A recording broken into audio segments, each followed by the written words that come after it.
students, Jai Swaminarayan. In our previous video, we learned about polygons. Polygons are figures which are made up completely of line segments. Now let us see our next topic, angles. Look at this diary. If you watch the edges of this diary carefully, then over here the two sides are meeting at a common point. This is called an angle. If I draw a figure of an angle has basically one common point of origin and two arms made up of two rays. These two rays are known as arms,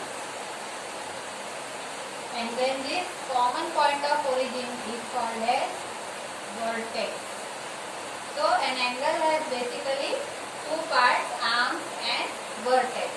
Now naming an angle is also very important. For suppose this figure, if I make one point on each ray, say this is P, O and Q.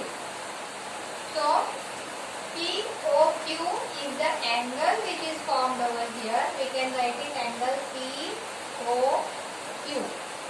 And over here the arms are OP, ray OP and ray OQ. The arms are ray OP and ray OQ, whereas the vertex is O. So this angle POQ, the naming of this angle will be POQ with the vertex O and arms OP and OQ.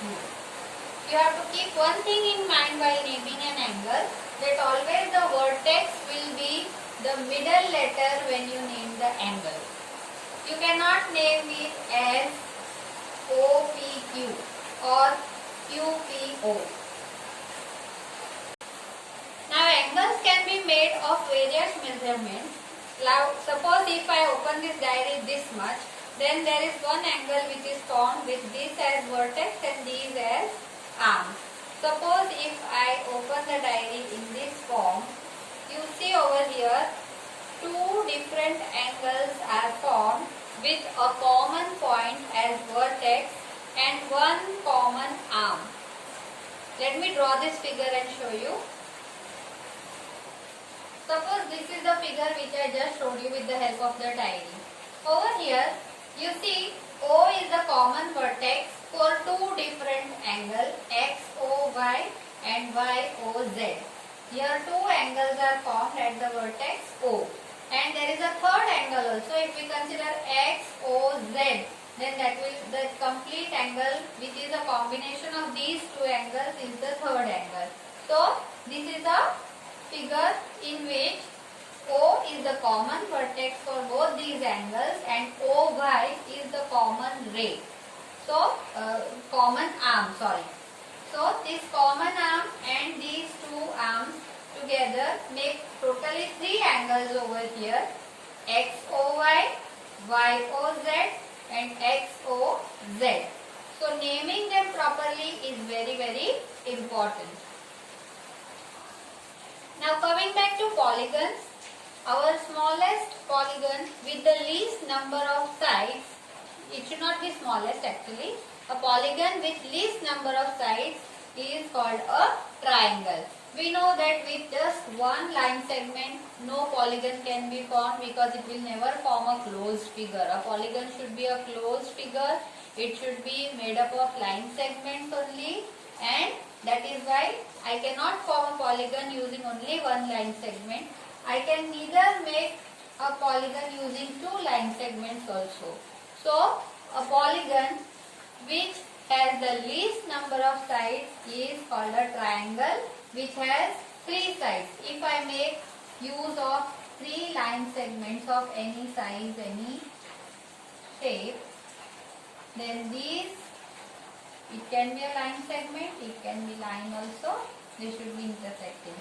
So these three are the vertices. Okay.